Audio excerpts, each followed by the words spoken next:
The American Civil War is considered to be one of the most internally destructive wars within the United States of America. A young country at the time, America was caught divided between the northern and southern states.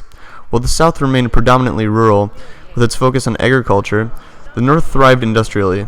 Such routes opened ground for differing governmental, social, and economic opinions. Eventually, such conflicts would erupt into a disastrous fight raging for 5 long years. Of the many differences that had occurred between the northern and southern states, none was as great as that as slavery was. It was a major question of ethics. While some people condoned it, others acknowledged that it was morally unacceptable. Interestingly enough, as more states were admitted to the Union, its slavery status was also recorded as free or slave states. The election of 1860 would heavily revolve around this debate, as its impact to the United States would be that of a deciding factor in whether the federal government would support it or not. The upcoming presidential candidacy of 1860 was divided between 4 groups: the Republicans, the Democrats, and the Constitutional Union. Opposing slavery and desiring its abolishment, the Republicans elected Abraham Lincoln. The Constitutional Union worked towards the best interest of a unified nation, suggesting John Bell capable of doing so. Unlike the other parties, the Democrats were divided into 2, the North and the South. As a more neutral party, the Northern Democrats nominated Stephen A. Douglas in hopes that he would allow for more rights to the state. The Southern Democrats, concerned over the election's impact to their economy, selected John C. Breckinridge to protect their concerns over slaveholders and the right to own their property.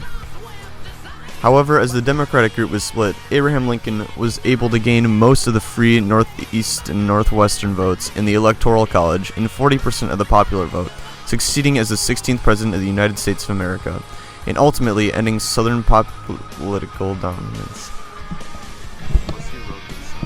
The completed election of 1860 caused unrest as it had ended in favor of the Republicans. Although Abraham Lincoln acknowledged his presidential duties first and chose to merely limit the expansion of slavery, the southern states grew uneasy at the prospect that they could potentially lose their familiar patterns of life. They believed that Lincoln would ultimately support abolitionist ideals and favor northern interests only.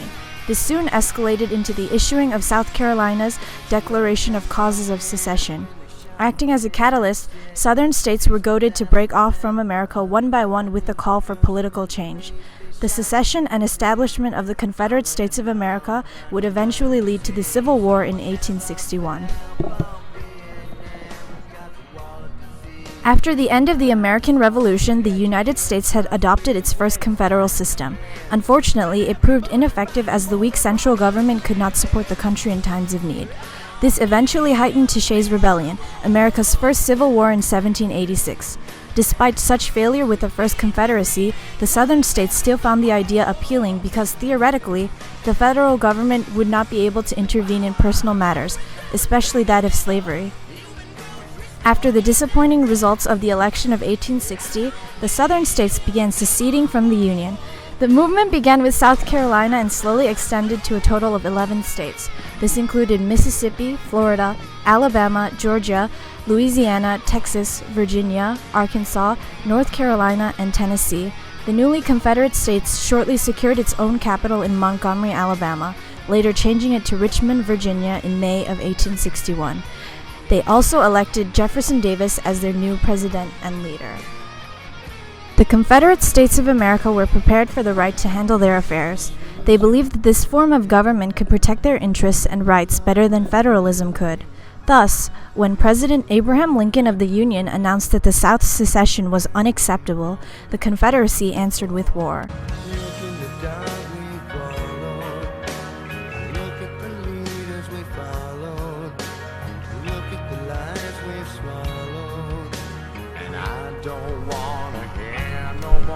A few years into the brutal Civil War, President Abraham Lincoln, who had stated that government cannot endure permanently half-slave, half-free, projected into the future and drafted the Emancipation Proclamation. The 1863 Emancipation Proclamation, commonly described as the new birth of freedom, was to be the written order that in a northern and southern unified nation, slavery would be abolished as a whole. Throughout his life, President Abraham Lincoln had strongly viewed the use of slaves for all its immorality. However, certain expectancies of his presidential responsibility had prevented him from taking much action. Fortunately, the progression of the Civil War came to call for a change. Not only did the Southerners view slavery as oppression, the abolitionist movement was also solidifying in Europe. When Lincoln had first proposed the idea of an Emancipation Proclamation, his suggestions were rejected by his executive cabinet. At the time, the South seemingly had the upper hand in the war, and the cabinet believed that issuing the Emancipation Proclamation then and there would be viewed as a weak and desperate ploy. They had felt that a major Northern victory was necessary to show that the Union's strength would be sufficient in enforcing such a statement. During the Battle of Antietam, on September 17, 1862, the Yankees had driven away the first Confederate attempts at invading the North. Such success had become the key in boosting the Union's own morale and accumulating public support for its cause. The shots fired during this fight had also kept potential Southern allies neutral. Because of this, President Abraham Lincoln found it opportune to start preparations for his Emancipation Proclamation speech. On January 1st of 1863, the authoritative executive order known as the Emancipation Proclamation was issued by President Abraham Lincoln. It had decreed that all Confederate states in rebellion had to obey a release clause regarding slaves. Unfortunately, many slaves were still kept in bondage as the statement had only antagonized the South, making compromise seem impossible. However, free and runaway slaves were welcome to enlist in the Union Army to fight for their people's freedom. By the month of October in that year, almost 200,000 African Americans had enlisted in the Army and Navy. The Emancipation Proclamation not only gave slaves hope, but it also pushed the South to fight harder to keep their commonplace lives. The Emancipation Proclamation was the documented end to the use of degrading and harsh slave labor in the United States of America. It had radically changed ideas within the country through its partake in the Civil War, as well as its role in several constitutional amendments that extended human rights to the free African American population today.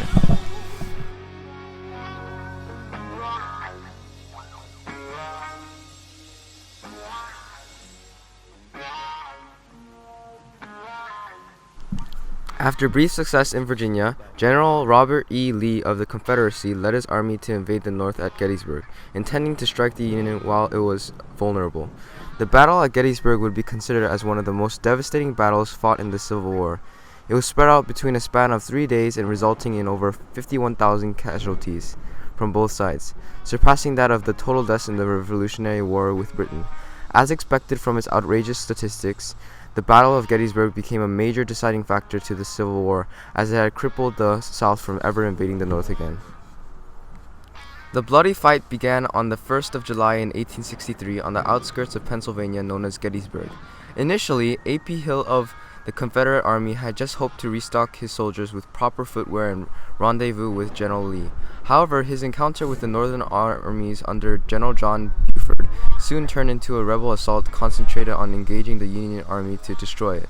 Winning the battle required overtaking the southern position of the Cemetery Ridge. At the end of the day, however, Hill failed to meet his goals, and little progress was made by either side, as only small groups of soldiers attempted any advancement at a time. On July 2nd, the second day of the Battle of Gettysburg took place. 90,000 Yankees were stationed to fight 75,000 Confederate soldiers in a fishhook formation. General James Longstreet of the Confederate Army led troops on a mission to overtake the Union position.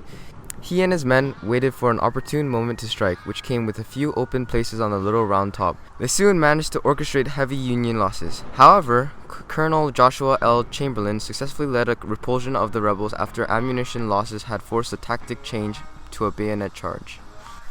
On July 3rd, the final day of the battle had occurred on Culp's Hill. General Lee proposed an artillery barrage known as Pickett's Charge to the middle Union lines on Cemetery Ridge.